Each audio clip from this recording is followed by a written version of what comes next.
Have you ever wondered why some of your email marketing campaigns completely hit out the park while there are others that barely get a single click? Well, in this video, I'm going to be diving into the world of metrics and optimization and how understanding these key elements could be the game changer that you've been looking for when it comes to boosting your digital product sales. Also, in case you didn't know, this is actually episode 7 of an 8-part series where I've been going through how to use email marketing to sell your digital products. So if you haven't watched my other videos on this topic, be sure to catch up on those. I'll leave a link to those videos in the description so you don't have to go searching around for them.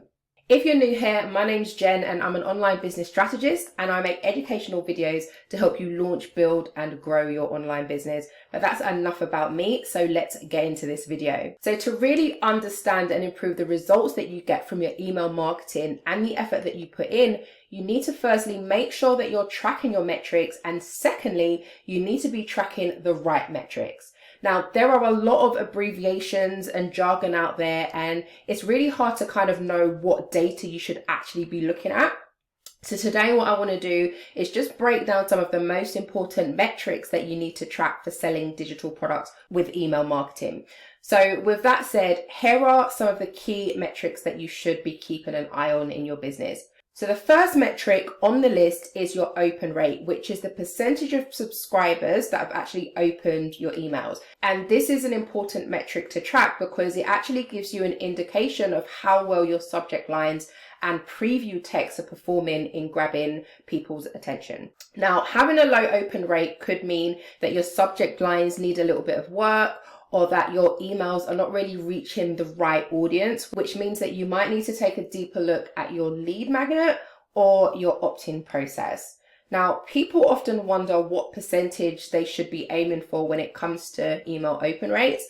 Well, according to MailChimp's 2023 benchmark report, the average open rate across all industries is around 34%. But this number can really vary depending on your specific industry and audience. So it's important for you to set yourself some kind of baseline and then just work on improving that over time. Now, if you're wondering what you can do to improve your open rate, I'm going to share a few tips with you. So firstly, you want to make sure that you're keeping your subject lines short and to the point to make sure that people can easily understand the content that they're going to get from opening your email at one glance.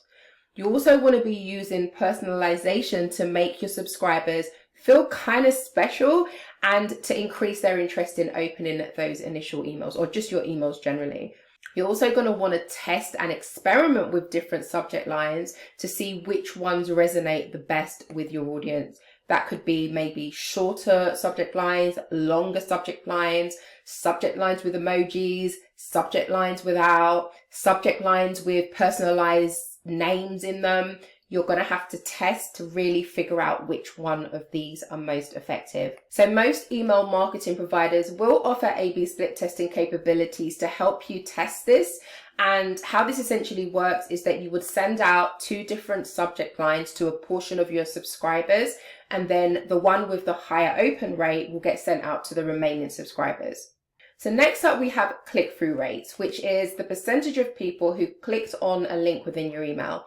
And this metric is important because it not only shows how engaged your audience actually is with your content, but it also shows how effective your call to action is when it comes to driving them towards taking some kind of action.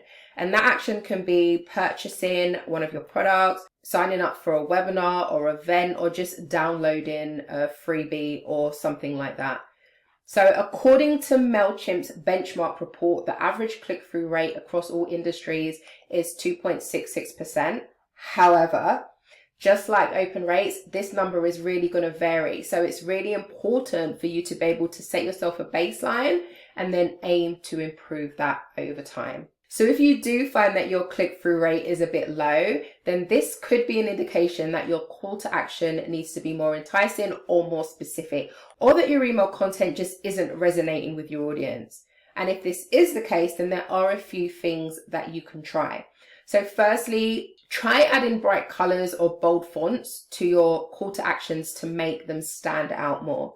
You're also going to want to include clear instructions for what you want your readers to do next. So for example, you can say something like click here to learn more, or if you're e-commerce, you could say shop now, which is pretty direct, right? And also make sure you're using strong and compelling call to action text that creates a sense of urgency or excitement for taking action. So an example of this might be, this is a limited time offer which will be available for the next 72 hours only. Grab yours now so you don't miss out.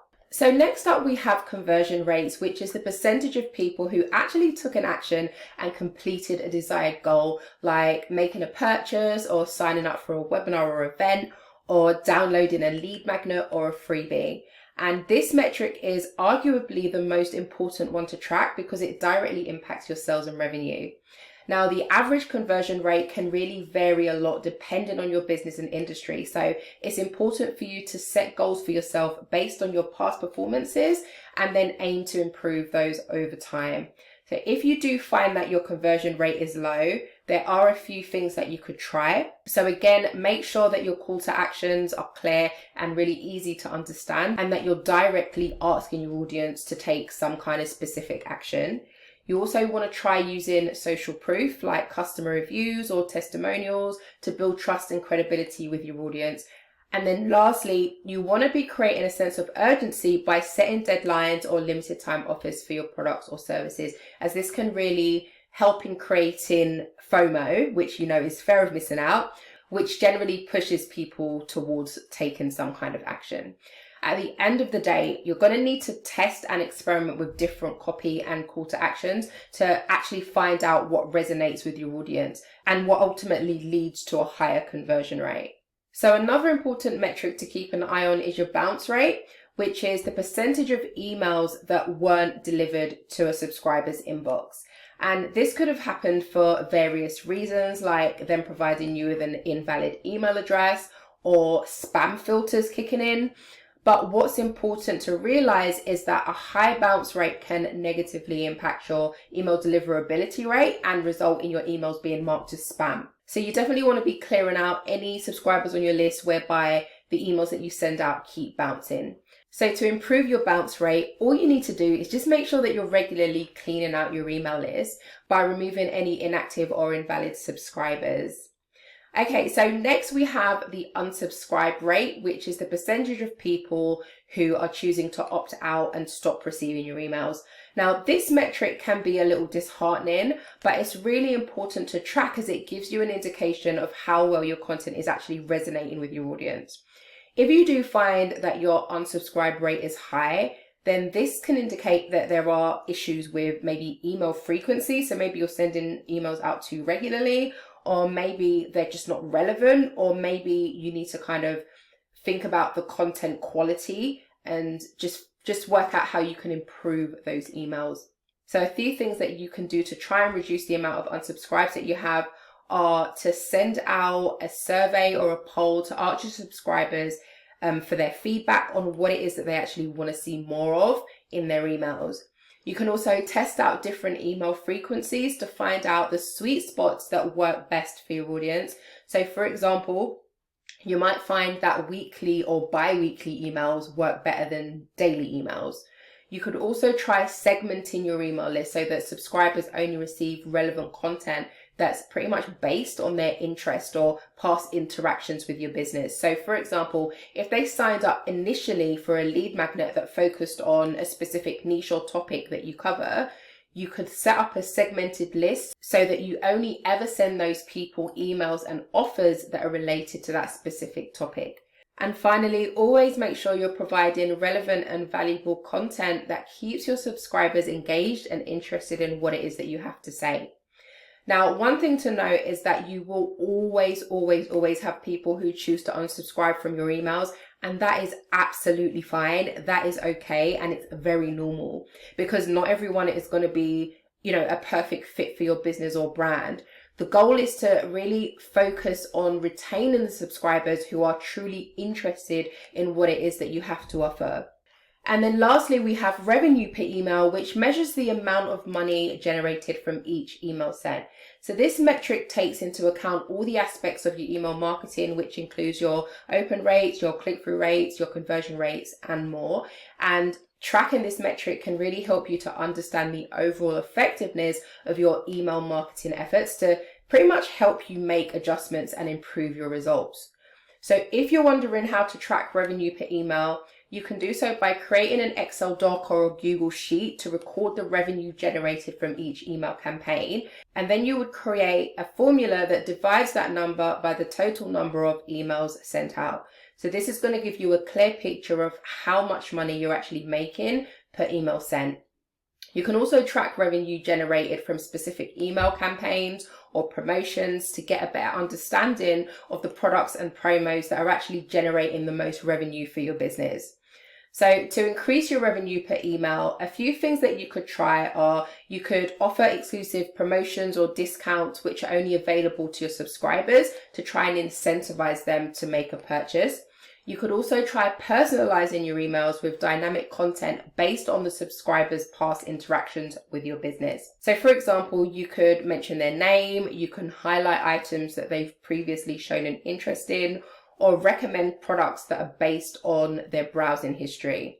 Now, doing this can create a more personalized and engaging experience for your subscribers, so definitely something to look into. And then next, I've mentioned this a few times, but you could test out different subject lines and call to actions to see which one leads to a higher click-through rate and ultimately more purchases. And then lastly, work on establishing a strong relationship with your subscribers by providing valuable and relevant content, building trust, and offering exceptional customer service, which can lead to repeat purchases and a higher customer lifetime value.